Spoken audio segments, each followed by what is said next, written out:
So we're here to remember the victims from the past, but also to celebrate that with passage of this bill, we are one step closer to no one else dying because there are no sprinklers.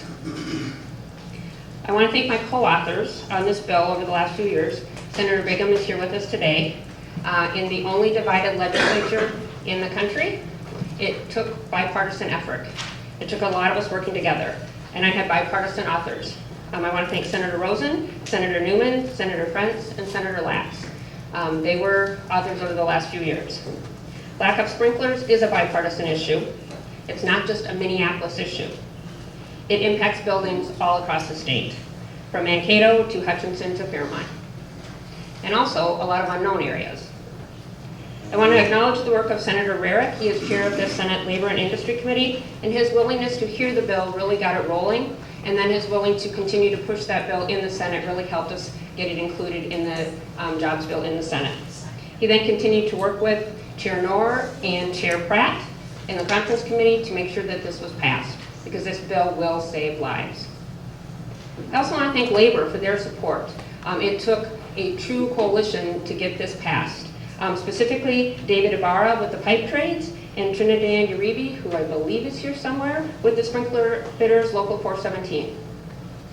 They were also calling, thank you, yep, they were also calling and bugging everybody and anybody on these committees to get this bill passed. I want to thank the State Fire Marshal, the Firefighters Association, the Chiefs Association, Chief Friedel, the League of Minnesota Cities, Minnesota Multi-Housing, and Minnesota NARO for their input on this bill. We truly did listen in the Senate and try to figure out how can we make this pass, again, in the only divided legislature in the country. This bill had broad coalition supporting it and bipartisan support. And I look forward to continue working with them to determine all the buildings across the state that need sprinkler refitting, not just public housing buildings, but all the buildings. And we are going to make sure that happens.